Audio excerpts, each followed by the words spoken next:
welcome to another Tabitha's Glass Emporium YouTube video. I love Jamaison's decals. You can get them at www.fusing.shop, and he makes these wonderful decals. In fact, he makes more than the 4 here now. He makes so many of them, and they're fantastic for projects. And I wanted to have a little think about what I could do to make a little Christmas project and cutting them up slightly. So I cut them into triangles and added them to some glass that I squished using scrap. And today I'm going to show you how to make these. So with these wonderful decals, we decided to do something slightly different and cut them up a bit. So we've taken each one, and I wanted to do some with bigger patterns, so these are Christmas tree decorations, and I wanted to make them kind of almost like a Christmas tree shape.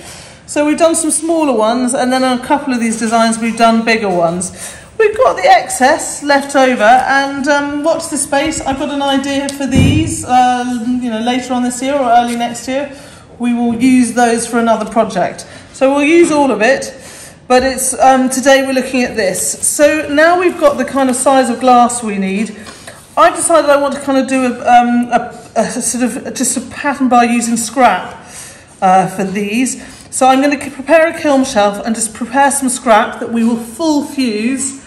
And once that's all full fused, we can cut it to the size we need for these, put the decals on, and then do the tack fuse after that. So I've just literally very roughly drawn around the area. Now that's probably much bigger than I need, but I would rather just make sure I've got a big enough area, and I'm only using scrap. I'm just going to move those to one side. So now I just want to fill these areas up with scrap. And I'm going to just cut off the excess thin fibre because I don't want to waste that. Put that aside. And I'm going to put, I want to sort of, dilute the glass a bit. So I'm going to put a layer of texture scrap down. I'm just literally using whatever I've got available. This is, as the offcuts from me making circles. Then I'm going to kind of mosaic that around. So I'll do that for both layers, and then I'm just going to put other glass I have. I've got some green there.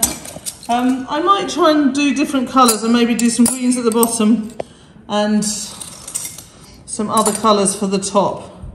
That's quite thick. That's not actually transparent, but I think it's so pretty I don't mind. But I can cut it up into kind of usable sized chunks with my mosaic nippers and just spread it around. And the same with this other pink glass I've got. Now, I've also got some kind of Murrine I'm just going to put in because I just think that once they're squished out, they're going to look pretty good. Now, I'm going to carry on adding to this area, in both areas, until I've got a good layer of glass. I want to make sure I've got full colour coverage. I don't want kind of any areas of texture showing through. So I'm going to carry on adding bits of glass and then maybe even add a bit of frit at the end to make sure it's a full layer. So here this is. I mean, guys, I have no idea why I orientated this bit here like this and this bit like this. I think I was having a moment. I, should have done them both straight on and used slightly less paper. Sometimes you're just having a moment. So this will go in the kiln. We have a freshly washed kiln shelf here, and this will go kiln wash side down on top. This is quite a nice heavy kiln shelf, so hopefully it's going to give the weight. It's a sort of thicker one. It's going to give the weight to push all of this down, so that it kind of flattens it out. This is going to all squeeze together. We're definitely going to get some of this, will end up one kind of piece.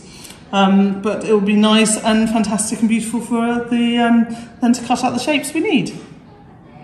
So here is this out of the kiln. The yellow didn't work so well. I'll hold it up to the light in a minute. You can see, unfortunately, something we thought was a striker turned out just to be clear, so it's not so good. But the others work really well. We're going to put them down, and then I will literally use a Sharpie to draw around our decals, and then I'll cut them out like that to get the shape of our pizza slices. They're not pizza slices, they're beautiful Christmas decorations. And we can have a look from there. It is, it is a kind of beautiful piece of glass. If you hold it up to the light, even the yellow does look kind of cool. Maybe we will try one on the yellow as well. We're going to cut it out now and have a look what it looks like for each different piece, and we can go from there. So here it is. I've sharpied around each one. I'm now going to go and cut it on my tile saw to get these different shapes.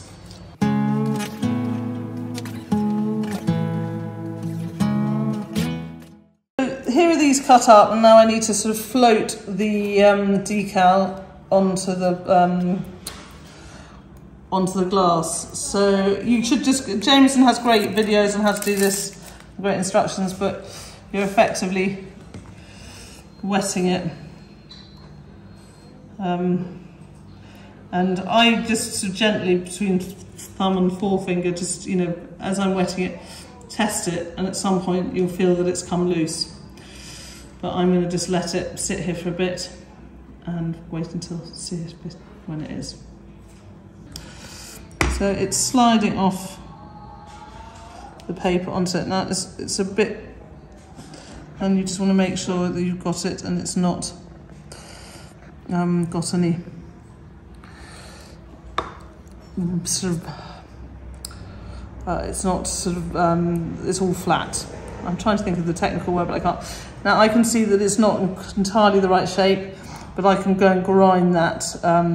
Probably can grind it carefully off now, once this is sort of dried onto it. But that's going to look amazing. Look at that beautiful thing. So I'm going to do the rest and then grind what needs to be ground, and we can have a look at them before they go in the kiln. So here they are all ready to go in the kiln. I've ground some of them down. I think I might grind this one a bit more and round off the corners a bit here and here, just to kind of make a nice shape. But they look beautiful. I don't know, can you catch that on the camera? Yeah, I really love this as an idea. We will drill a hole through them once they're fired. I don't want to do it now, I'm worried about damaging the decals. So we'll probably have a kind of a hole through. The backs of these will always be sandblasted, guys. They're never going to be, because we're going to fire them this way up, then they'll always have a kind of matte finish, the back of them. But I don't mind that. I can always put some kind of various different finishing products on to make that. So I'm going to get these in the kiln and we can have a look at them when they come out. So here they are out of the kiln. I've already got them kind of all set up. I've just put a little wire around them. They're quite shiny on this side, and I've sort of made them nice and matte on the other side. I put some quite dark opal confetti in, which I don't think works. You just can't sort of see the pattern through. And so if I was going to do it again, I probably wouldn't use that dark opal and stick to really lighter transparents. However, on some of the ones that look dark, although they're very dark, they do have a kind of sparkle in them that's kind of amazing, because there's a little bit of a Venturine glass in. You probably can't even see it. I'm going to try and take that one down and show it. There's just a little bit of sparkle in there. And they're kind of cool. It's sort of really lovely depth in them. You can sort of, this one you're looking through the glass to the pattern on the other side, and I think I quite like it as a necklace. I think it can be really beautiful with the actual decal on the back, and then looking through to the decal. I think is a really pretty kind of way to use these as well. So I think they work really well as either pieces of jewellery or as Christmas decorations. They're like kind of beautiful little Christmas trees that could be on your Christmas tree, or in a card for someone, just in a kind of as a Christmas card for someone, and have Merry Christmas below. I think that's really lovely as well. They work really well. I mean, I think I love the pink ones the most. I think they came out beautifully when you hold them up to the light. I've got a picture of them held up to the light, and you can see that at the end of the video. And I think they've worked really well. I think it works really well with a squished glass. And as I said, the kind of lighter transparent ones are much better than the ones where we've used a bit of the darker, more opal glass. I don't think work quite so well. They're quite, as I said, quite nice on the reverse. There's a sort of interesting piece of jewellery where you're looking through to the decal. But other than that, I'm not sure they work. I've really enjoyed this video. It's been really nice to use this product in a different way. We'll have a link below at the end or in comments to where you can buy these fantastic decals. Unfortunately, they only ship in America at the moment.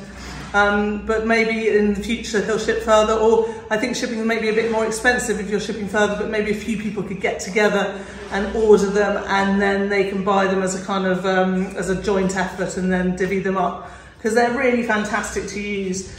I hope you've enjoyed this video. Please subscribe to our subscribe to our channel, turn on notifications Subscribe to our newsletter and also go to www.tabithasglassemporium to see all our fabulous products. See you next time.